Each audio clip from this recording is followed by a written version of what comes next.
네, 오늘 함께 은혜 받을 말씀은 골로새서 1장 9절로 12절까지의 말씀 우리 같이 보겠습니다. 우리 같이 한 목소리 읽겠습니다.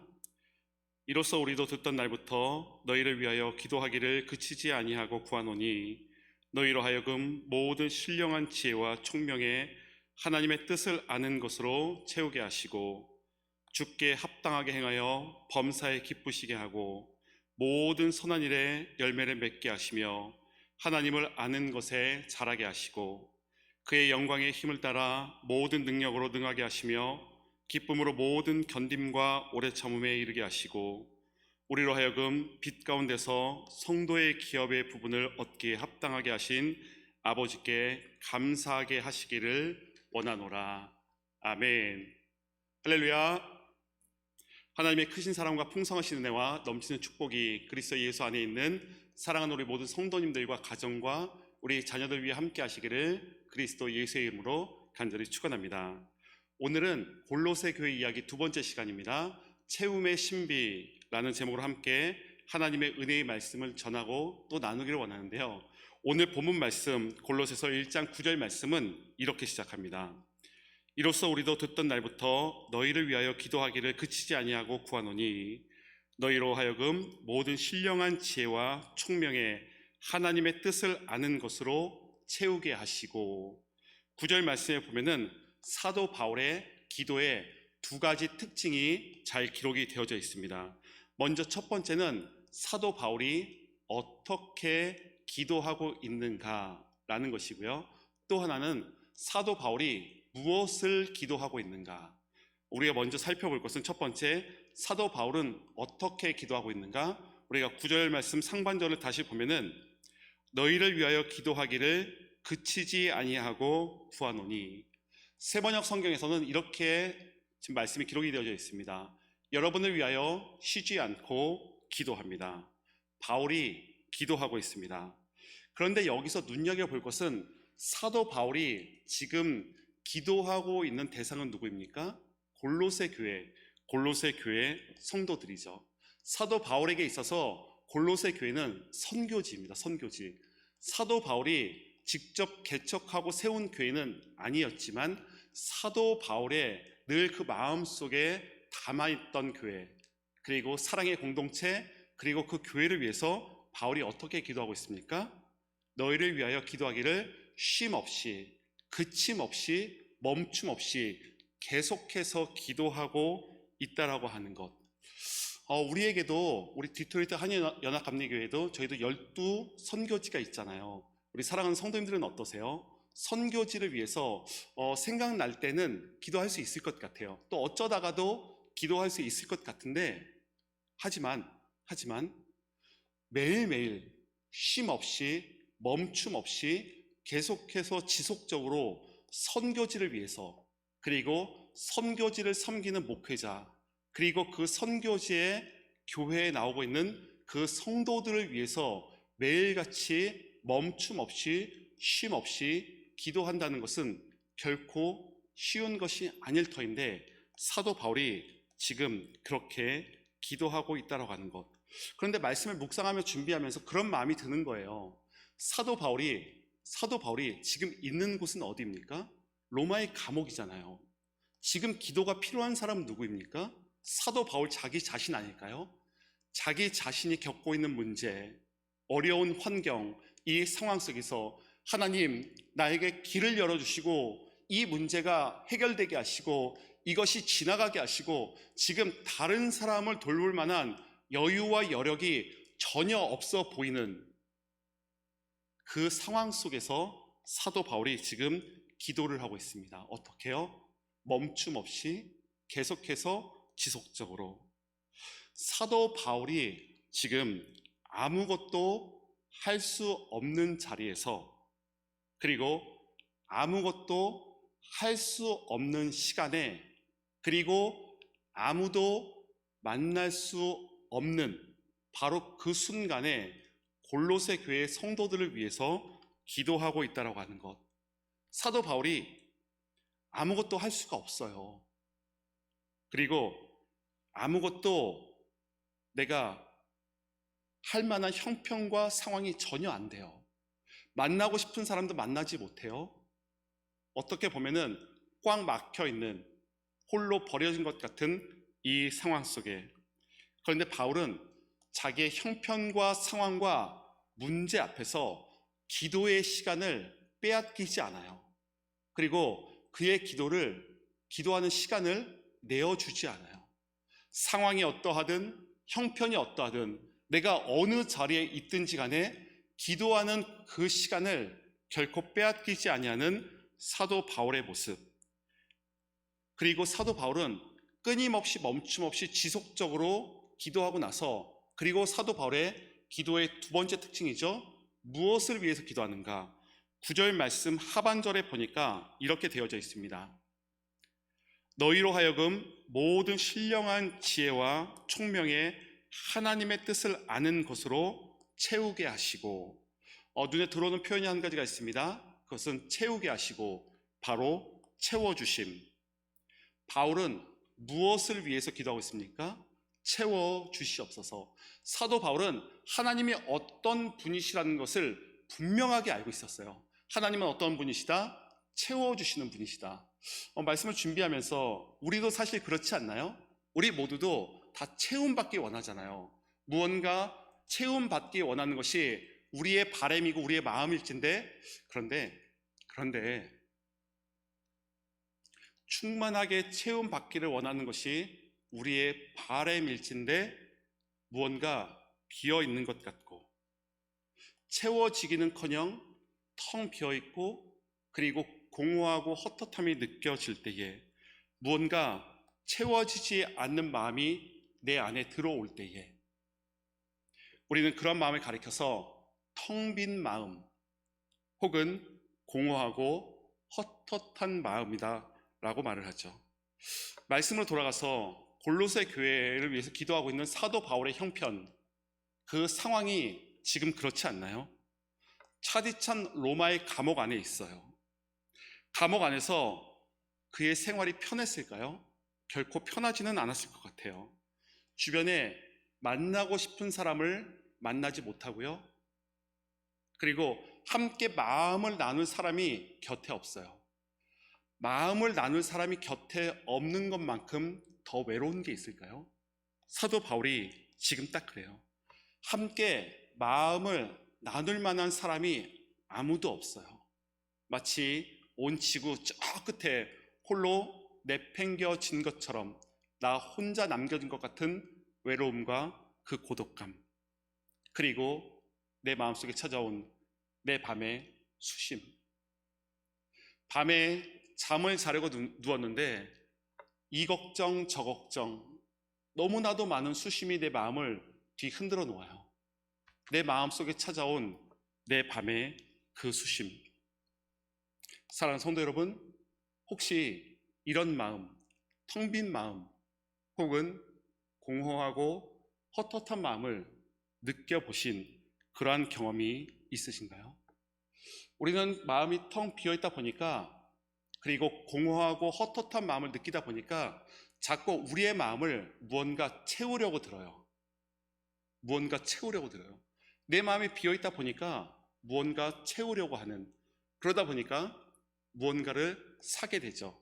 인터넷 쇼핑으로 혹은 마트에 가가지고 이것도 사고 저것도 사고 신발도 사고 가방도 사고 옷도 사고, 집에 택을 떼지 않았음에도 불구하고 또 사고 또 사고, 지금 사고 늦게 사면 손해보는 것 같고 불안함이 찾아오고, 그러다 보니까 빨리 가서 또 사고, 살 필요 없음에도 불구하고 또 사고, 주방 물품도 바꾸고 이것도 바꾸고 저것도 바꾸고, 그러면서 내 공허하고 헛헛한, 그리고 내 텅 빈 마음을 채우려고 하는 그러한 마음. 꼭 물건으로 채우지 않는다 할지라도 아침부터, 아니 새벽부터 밤 늦게까지 핸드폰 화면 안에 빠져가지고 드라마로 채우고 예능으로 채우고 영화로 채우고, 끊임없이 본 것 다시 보고, 그리고 다음 주에 할 드라마 설레임으로 기다리면서 내 공허한 마음을 점점 조금씩 많이 채우고 있지는 않은가. 감정도 그런 것 같아요. 감정이 그런 것 같아요. 원망으로 내 마음을 가득 채우고 있지는 않은가? 남편이 원망스럽고요, 아내가 원망스럽고, 아이들이 원망스럽고, 사장님은 종업원이 원망스럽고, 종업원 입장에서는 쥐꼬리만한 월급 주면서 이것저것 다 시켜대는 사장님이 원망스럽고, 내 마음속에 원망으로 계속해서 채워가고 있는, 원망뿐만이 아니라 또 분노가 그런 것 같아요. 분노. 하루 종일 분노. 왜 화가 나는지 알 수 없습니다만은 내 마음속에 분노가, 저 사람에 대한 분노, 나 자신에 대한 분노, 이 상황에 대한 분노. 그래서 엊그저께 뉴스에 보니까 그런 뉴스가 있더라고요. 코로나 앵그리. 코로나가 처음 시작될 때에는 두려움이, 공포심이 굉장히 컸는데 시간이 지나다 보니까 이제 우울함으로 발전되고, 이 우울함이 시간이 지나다 보니까 지금은 이제 코로나 앵그리, 코로나로 인한 분노, 내 자신 아무것도 할 수 없는 이 상황 속에서 가정에도 분노, 내 마음속에도 분노, 무언가 계속해서 이 사회뿐만이 아니라 지도자에 대한 분노, 시스템에 대한 분노, 무언가 풀지 못하는 이 분노, 우리 자녀들도 마찬가지잖아요. 분노가 마음속에 점점 쌓여가고 채워가고 있는 이 현실. 이뿐 아니라 무기력함도 그런 것 같아요. 무능력. 혹은 어떤 분은 외로움으로 채워가는 분도 계실 터이고요, 어떤 분은 고독함으로 채워가는 분도 계실 것이고요, 어떤 분은 멍으로 하루 종일 멍 때리면서 아무것도 안 하면서 내 하루를 보내고 그러한 멍의 하루하루를 채워가고 있는. 저는 말씀으로 돌아가서 사도 바울은 어떠했을까? 사도 바울의 마음에 한번 집중해서 조명해서 보기를 원하는데요, 바울도 외롭지 않았을까요? 모든 것이 무의미하게 느껴지진 않았을까요? 아무것도 할 수 없는 이 현실, 그 현실 속에서 찾아오는 분노가 그 마음속에 있진 않았을까요? 한 걸음 더 나아가서 사도 바울이 골로새 교회 편지를 쓴들, 이거 편지 보내서 몇 명이나 읽겠어? 바램은 있었겠죠. 골로새 모든 공동체, 모든 성도들이 다 같이 모여서 내가 쓴 이 편지를 다 같이 읽어주면 좋겠다마는 이 편지를 몇 명이나 읽을까? 그런 마음이 없었을까요? 고독이 찾아오고 외로움이 찾아오고 모든 것이 무의미하게 느껴지는 바로 그 순간에 사도 바울은 무엇을 경험하고 있습니까? 바로 채움의 신비를 경험하고 있습니다. 사도 바울이 채움의 신비를 경험하고 있어요. 바울이 쓴 빌립보서 4장 19절, 옥중서신이죠. 빌립보서 4장 19절 말씀에 보니까 이런 말씀이 있습니다. 나의 하나님이 그리스도 예수 안에서 영광 가운데 그 풍성한 대로 너희 모든 쓸 것을 채우시리라. 너의 모든 쓸 것을, 너희 필요한 모든 것을 하나님께서 채워주시겠노라. 사도 바울은 외롭고 힘들고 고난과 고통의 자리에서, 그 자리에서 하나님의 신비를 경험했고요, 그리고 하나님의 채워주시는 그 은혜를 경험했다라고 하는 것입니다. 그렇다면 사도 바울이 어떻게 채움의 이 은혜를 경험할 수 있었을까? 사도 바울은 만족하고 있습니다. 자기가 있는 그 자리에 만족하고 있어요. 시편 107편 9절 말씀에 보니까 이런 말씀이 있습니다. 저가 사모하는 영혼을 만족해 하시며 줄인 영혼에게 좋은 것으로 채워주심이로다. 두 가지 눈에 들어오는 단어가 있습니다. 첫 번째는 만족이고요, 그리고 두 번째는 채워주심. 만족과 채워주심이 함께 있어요. 지금의 상황과 형편과 이 문제의 자리에 사도 바울이 만족하고 있고요, 만족하는 그 자리에서 채움의 은혜를 경험하고 있다고 하는 것. 즉, 채워짐을 경험해야지 만족하는 것이 아니라 만족하는 사람이 채워짐의 은혜를 경험할 수가 있습니다. 내 삶의 모든 것이 채워져야지 내가 만족하는 것이 아니라 지금의 내 형편과 상황과 이 자리, 문제의 자리에 있다 할지라도 지금 내가 서 있는 이곳에 만족하는 사람이 하나님으로부터 베풀어 주시는 충만한 체험의 신비를 경험할 수 있다라고 하는 것. 그래서 다윗이 쓴 시편 23편 5절 말씀에 보니까 이런 말씀이 있습니다. 주께서 내 원수의 목전에서 내게 상을 차려주시고 기름을 내 머리에 부으셨으니 내 잔이 넘치나이다. 지금 이 고백을 하고 있는 자리는 어디입니까? 원수의 목전이죠. 근데 23편 4절 말씀에 보면 또 그런 말씀도 있잖아요. 내가 사망의 음침한 골짜기를 다닐지라도 해를 두려워하지 아니할 것은. 지금 다윗이 있는 곳은 어디입니까? 사망의 음침한 골짜기고요. 그리고 원수의 목전이고요. 사도 바울이 있는 곳은 어디입니까? 감옥 안에 있어요. 자, 우리 성도님들에게 한번 물어볼까요?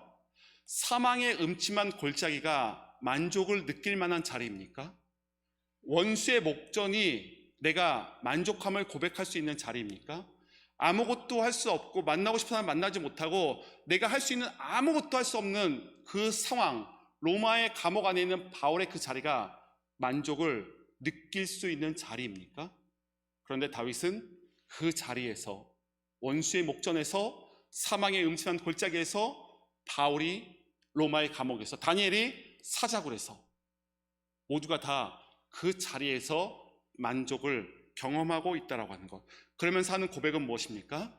나는 만족합니다. 지금의 이 시간, 지금의 이 순간 나는 만족합니다. 그것을 고백하고 있어요. 왜 만족할 수 있습니까? 하나님의 은혜로 체험을 받기 때문에, 하나님의 사랑으로 체험을 받고 하나님의 말씀으로 체험을 받고요, 하나님의 긍휼하심으로 체험을 받고 있어요. 하나님의 보호하심으로 체험을 받고 있기에 그 자리, 만족을 고백할 수 없는 자리에서 만족을 고백하는 바울의 모습. 저는 이 시간 선포하며 축복하는 것은 이 하나님께서 채워주시는 하나님의 은혜와 사랑과 이 말씀과 이 능력이, 이 긍휼하심이 오늘 함께 예배 드리는 우리 모든 성도님들 가운데 임하기를 그리스도 예수의 이름으로 간절히 축원합니다. 하나님께서 채워주신다. 사랑하는 성도 여러분, 그런 의미에서 우리의 믿음 생활, 우리의 신앙 생활은 체험의 연속이다 해도 과언이 아닐 것입니다. 신앙 생활은, 우리의 믿음 생활은 체험의 연속이에요. 그래서 사도 바울은 골로새서 1장부터 4장까지 모든 장에서 하나님의 채워주심을 지금 고백하고 있다라고 하는 것. 그렇다면은 골로새 교회 성도들이 무엇으로 체험받기를 원하였던가? 9절 말씀을 다시 보니까 이런 말씀이 있습니다. 사도 바울은 하나님의 뜻을 아는 것으로 채우게 하시고, 사도 바울은 골로새 교회의 성도들이 다른 것으로 체험받는 것이 아니라 하나님의 뜻. 그렇다면 하나님의 뜻은 무엇입니까? 하나님 좋아하는 것 나도 좋아하고, 하나님 싫어하는 것 나도 싫어하고, 하나님께서 원하시는 건 나도 원하고, 하나님께서 바라시는 건 나도 바라고, 하나님께서 원하지 아니하는 것 나 그거 안 하고, 그것이 바로 하나님의 뜻이다. 하나님의 뜻으로 충만하게 체험받는데, 그런데 하나님의 뜻을 이야기할 때 그 앞에 또 무엇을 붙이는가 하면은 두 가지를 붙이는데요. 바로 그 중에 하나는 지혜고 또 하나는 총명입니다. 지혜와 총명을 가지고 하나님의 뜻을 아는 것으로 채워지게 하여 주시옵소서. 자, 눈에 들어오는 단어죠? 지혜. 하나님으로부터 오는 지혜가 있고 세상에서 오는 지혜가 있어요. 지혜와 지혜가 부딪힐 때가 있습니다. 그럴 때 있잖아요. 살다 보면은 지혜와 지혜가 부딪혀요. 무슨 말인가 하면은 나도 옳고 너도 옳아요. 옳음과 옳음이 부딪힙니다. 옳음과 옳음이 부딪혀요. 그런데 하나님으로부터 오는 지혜인가 아니면 세상의 지혜인가를 구분하는 방법이 있습니다. 하나님으로부터 오는 지혜는 지혜와 지혜가 충돌했을 때에 그 문제, 이 대화가 끝났을 때에 마음의 평안함과 기쁨과 감사가 있으면은 하나님으로부터 오는 지혜요. 내가 억울하고 분하고 답답하고 원통해서 내가 말이 오라 너 말이 오라 서로 부딪혔어요. 한쪽이 이겼다라고 생각합니다. 그런데 그 안에 분열이 있고요, 분란이 있고요, 분노가 있고요. 그러면은 세상의 지혜예요. 사도 바울이 지금 무엇을 이야기하고 있습니까? 하나님으로부터 오는 지혜와 총명을 가지고, 이것을 가지고 하나님의 뜻을 잘 분별하고 이 하나님의 뜻으로 충만하게 채움받기를 원한다라고 하는 것, 지금 이것을 고백하고 있죠. 그렇다면은 사도 바울이 이토록 채움받길 원하였던 채움의 신비가 오늘 말씀 10절부터 12절까지 6가지가 기록이 되어져 있는데요. 먼저 1장 10절 말씀을 우리가 함께 살펴보면은 이런 말씀입니다. 주께 합당하게 행하여 범사에 기쁘시게 하고 모든 선한 일의 열매를 맺게 하시며 하나님을 아는 것에 자라게 하시고, 먼저 첫 번째는 주께 합당하게 행하며, 주께 합당하게 행하며, 합당하게 살아가라 라는 말씀이죠. 사도 바울이 옥중서신 골로새서, 빌립보서뿐만이 아니라 에베소서에서도 에베소서 4장 1절 말씀 보니까 이런 말씀이 있습니다. 그러므로 주 안에서 갇힌 내가 너희를 권하노니 너희가 부르심을 받은 일에 합당하게 행하여, 하나님께서 너희를 불러주신 그 부르심이 있다라고 하는 것이죠. 그 부르심에 합당하게 행하며 살아가라. 그리고 빌립보서 1장 27절 말씀 보니까 오직 너희는 그리스도의 복음에 합당하게 생활하라. 두 가지가 눈에 들어옵니다. 무엇일까요? 너희는 부르심을 받았고 그 부르심은 복음에 관한 것이고 이 복음에 합당하게 생활하라, 합당하게 여기며 살아가라 라는 말씀이죠. 이것이 요한계시록 4장 5장에서 계속해서 이야기합니다. 합당하게, 합당하게, 합당하게. 즉 합당이라고 하는 것은 완전하고 완벽함, 부족함이 없는, 다른 말로 하면은 다 이루어진. 말씀으로 돌아가서 저는 주께 합당하게 생활하라, 저는 이 말씀으로 우리의 삶을 점검해 보기를 원하는데요. 예배가 그런 것 같아요. 예배, 그리스도인의 합당한 예배. 나는 예배를 합당하게 드리고 있는가? 기도가 그런 것 같아요. 기도가 이 코로나 시국에 나는 그리스도인으로서 합당한 기도 생활을 하고 있는가? 찬양도 그렇고요, 말씀이 그렇잖아요. 나는 지금 나의 삶의 자리에서 그리스도인으로서 합당한 말씀의 사람으로 말씀을 보고 있는가? 사랑이 그렇고요, 헌금이 그렇고요, 속으로 모임이 그렇고요, 나는 합당하게 하고 있는가? 목사님, 지금 합당하게 할 만한 형편과 상황이 아니지 않습니까? 아니지 않습니까? 사도 바울은 어디에 있습니까?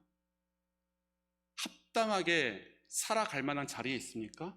로마의 감옥 안에서 외로운 자리고요, 아무것도 할 수 없는 자리고요, 우리처럼 만나고 싶은 사람 만나지 못하고요, 하고 싶은 것 하지 못하고요, 그런 형편과 상황 아무것도 할 수 없는 그 자리에서 뭘 하고 있습니까?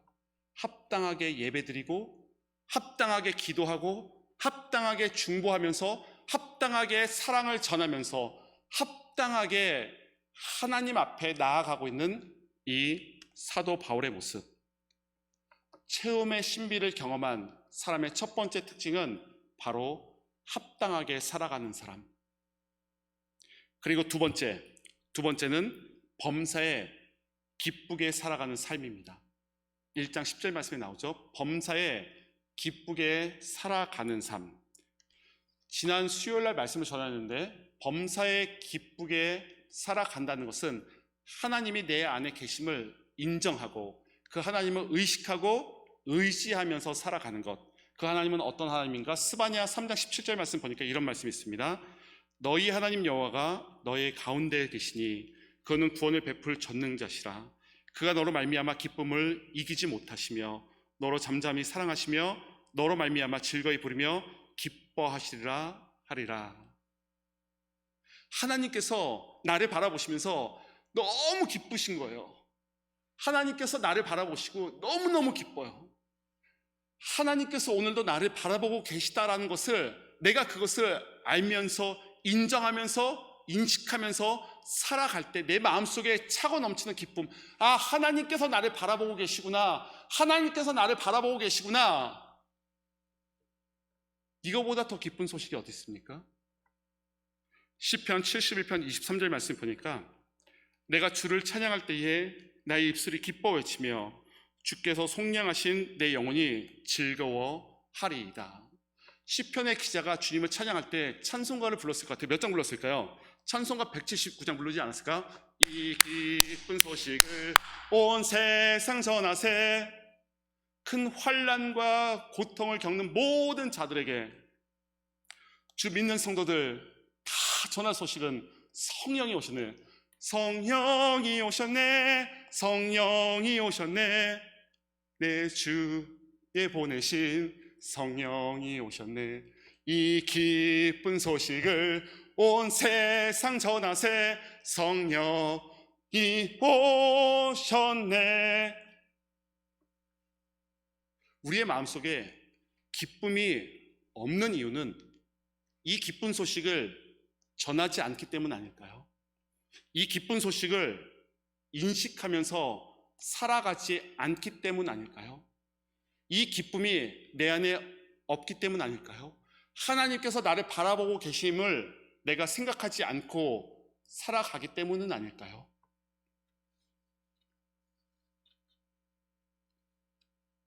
사랑하는 성도 여러분, 사도 바울이 지금 체험의 은혜를 경험하는 그 자리가 로마의 감옥 아니잖아요. 그곳에서 기쁨을 이야기해요.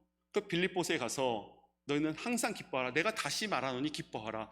그 자리에서 이 기쁜 소식을 외치며 찬양할 수 있었던 이유, 주 예수 그리스도의 십자가의 보혈과 그 은혜와 사랑이 내 안에 있게, 이제 내가 사는 것이 아니고 내 안에 그리스도 예수가 살아가시게 나는 오늘도 기쁨으로 살아갑니다. 체험의 신비를 경험한 두 번째 사람은 기쁨으로 살아간다. 그리고 체험의 신비를 경험한 세 번째 특징이죠. 모든 선한 일에 열매 맺는 삶. 열매. 예수님께서는 열매에 관심이 있으세요. 우리 성도님들은 어떠세요? 성도님들은 어떠세요? 내 삶의 열매에 관심이 있으신가요? 제가 한국에서 사역하던 교회에 어린이 교회를 담당할 때에 그때 우리 친구들하고 참 열심히 불렀던 찬양이 있습니다. 오늘 찬양을 많이 부르게 되는데 그 찬양은 싹트네. 싹트네 싹터요 내 마음의 사랑이. 근데 이거 크게 부르면은 싹트네 싹터요 이렇게 불러요. 내 마음의 사랑이. 그런데 성도님들, 이 찬양의 후렴구 가사가 밀려오는 파도처럼 내 마음의 사랑이. 우리 성도님들은 어떠세요? 오늘 아침부터 지금까지 살아오면서 내 마음에 정말로 파도처럼 물밀듯이 밀려오는 주님의 은혜와 평강과 그 사랑의 열매가 싹트고 계신가요? 목사님, 그런 거 저는 모르겠어요. 싹이 심겨져야지 자라고 열매를 맺어요. 그리고 또 한 가지, 우리가 어느 정도 신앙생활 하다 보면은 나는 이 정도 열매를 맺었어 라고 스스로 생각하면서 살아가고자 하는 유혹에 빠질 때가 있는데 지난 주일날 한 권사님께서 집에서 포도를 직접 갖고 오셔가지고 포도를 따가지고 저한테 이렇게 먹으라고 갖다 주셨어요. 갖다 주고 가셨는데, 그런데 차에 딱 타고 가시기 전에 딱 한 말씀 하시더라고요. 목사님, 그 스프레이, 그 농약 많이 뿌려져 있으니까 깨끗하게 닦고 드셔야 됩니다. 그냥 드시면 큰일 납니다. 그 한 말씀 하시고 가셨어요. 근데 제가 그때 깨달았어요. 좋은 열매다 할지라도 나쁜 것이 겉에 묻어 있으면은 먹을 수가 없구나. 나는 좋은 열매고, 나는 신앙생활 잘 해왔고, 나는 이 정도면 괜찮고, 그런데 내 안에 이런저러한 농약과도 같은 죄가 묻어 있는데 묻어 있는지조차 생각하지 못하고 나는 괜찮은 열매야, 나는 괜찮은 열매였었어, 그걸 가지고 지금도 괜찮은 척하면서 살아가는, 하나님은 그런 열매에 관심 없으세요. 깨끗한 열매. 오늘 말씀 보니까 근데 열매를 맺는데 어떤 일에? 모든 선한 일에 모든 선한 일에 말씀을 바꿔 하면은 지금 골로새 공동체 안에 초기 영지주의 이단들의 공격이 굉장히 심하였는데 선한 일로 모두가 한 마음이 되기 힘든 상황과 형편이 벌어진 거예요. 하지만 바울은 이야기합니다. 뭐라고요? 선한 일에 아름다운 열매를 맺으라고. 모든 일 가운데에 내가 옳고 너는 틀렸고 정지하고 판단하고 나는 정통이고 너는 이단이고 서로 싸우라는 것이 아니라 모든 선한 일에 아름다운 열매를 맺으면서 이 열매 맺는 삶으로 체험의 신비를 경험하라 라는 것. 그리고 골로새 교회 성도들에게 사도 바울의 네 번째 외침이죠. 네 번째 외침. 지금 선한 열매를 맺고 있는데 골로새 교회 성도들 안에 무엇이 있었는가 하면 그들이 말씀을 열심히 배웠어요. 그리고 깨달았어요. 그리고 그들 안에 열매를 맺혔습니다. 1장 6절 말씀을 먼저 보면은 이 복음이 이미 너희에게 이름에 너희가 듣고 참으로 하나님의 은혜를 깨달은 날부터 너희 중에서와 같이 또한 온 천하에서도 열매를 맺어 자라는도다. 골로새 교회 성도들이 복음의 메시지를 들었습니다. 그리고 그 은혜를 깨달았어요. 복음의 메시지 말씀을 들었고 은혜를 깨달았고 그리고 그들은 열매 맺는 삶을 살았어요. 열매 맺는 대단한 믿음 아닙니까? 대단한 믿음이 그들 안에 있었어요. 골로새 그리스도의 공동체 안에 열매 맺는 삶, 열매 맺는 공동체가 골로새 교회였다라고 하는 것. 열매 맺는 것이 참으로 중요하죠. 그리고 아까 말씀드린 체험의 신비를 경험한 사람의 네 번째의 특징은 바로 하나님을 아는 것에 자라게 하시고 하나님을 아는 것에 자라게 하시고 이 말을 다른 말로 하면은 그리스도인의 성장, 그리스도인의 성숙이라고 말할 수가 있습니다. 우리 사랑하는 성도 여러분, 코로나 이 어려운 시간과 순간을 우리가 보내고 있는데 우리 성도님들은 하나님을 아는 지식 멈춰 계신가요? 자라나고 계신가요? 멈춰 계신가요? 자라나고 계신가요? 목사님, 잘하고 싶죠. 하지만 저는 멈춰 있어요. 아니, 멈춰 있는 것 같아요. 아니, 멈춰 있을 수밖에 없잖아요. 어제와 같은 오늘, 오늘과 같은 내일을 살아갈 수밖에 없는데, 바울도 어제 같은 오늘의 감옥 생활, 오늘과 전혀 틀리지 않을 것 같은 내일의 감옥 생활, 그 가운데서도 그리스도의 장성한 분량을 향하여서 하나님을 아는 지식을 끊임없이 추구하고 끊임없이 갈망하고 끊임없이 그 일을 위해서 열심을 품고 노력하였다라고 하는 것. 내가 지금 멈춰 있는 것을 당연하게 여기지 마세요. 당연하게 받아들이지 마세요. 아무것도 할 수 없으니까 그 시간을 당연하게 여기지 마세요. 찬양을 못 부르는 게 아니에요. 안 부르는 거지. 내가 지금 말씀을 안 보는 게 아니에요. 못 보는 게 아니야. 안 보는 거지. 내가 기도를 지금 못하고 있는 이 상황, 기도는 못하는 게 아니죠. 안 하는 거죠, 정확히.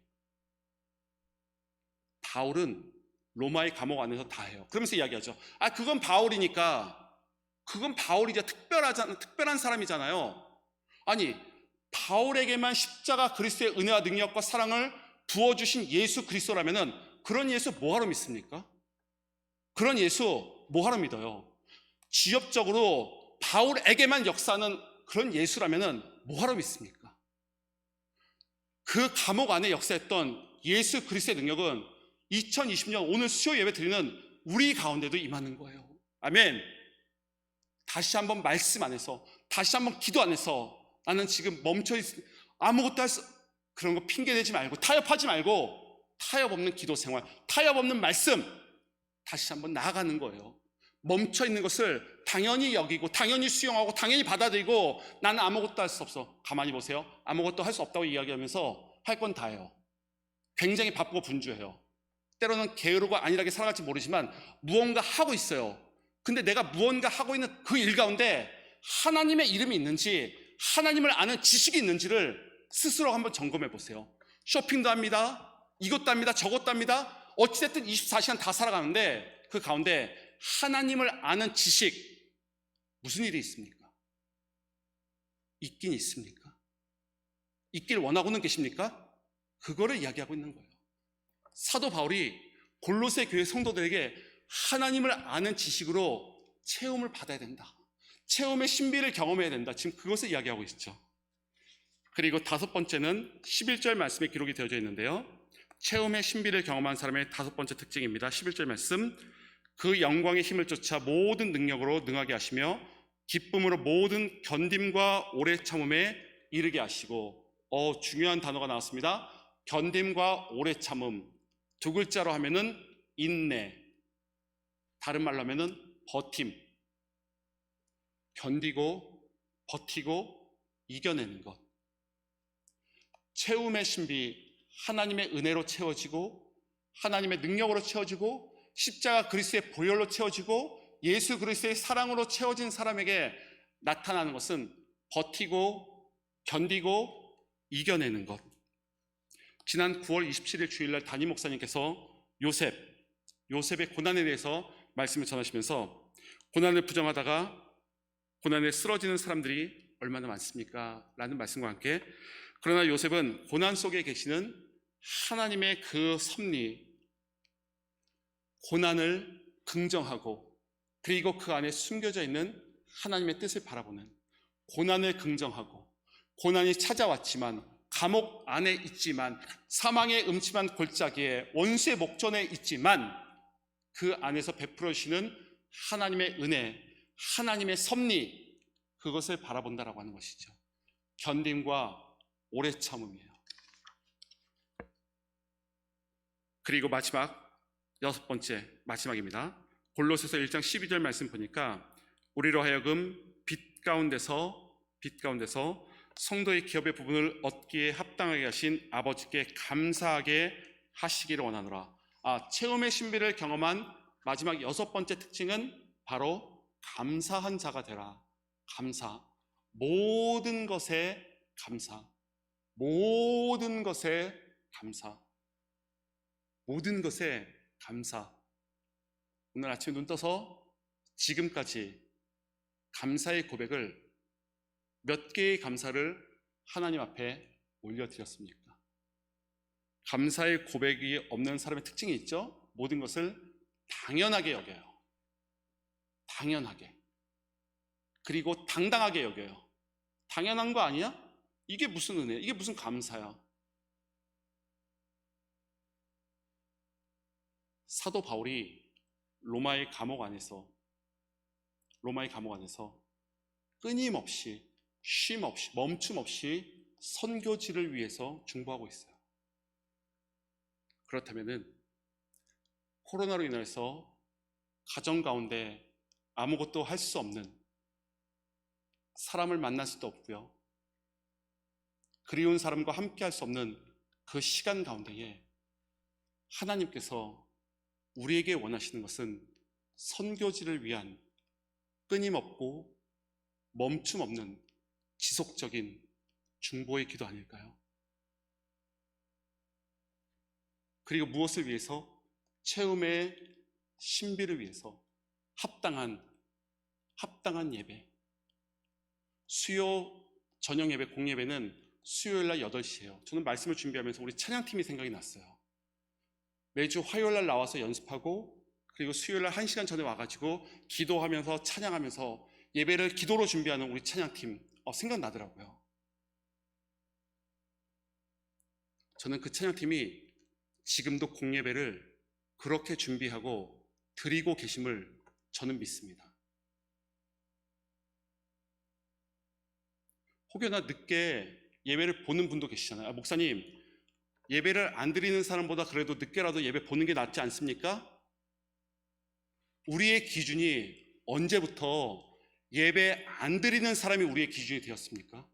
우리의 기준은 전지전능하시고 무소부지하신 신실하신 하나님 아니신가요? 하나님 앞에 나의 시간을 거룩하게 구별하여서 하나님 앞에 나아갑니다.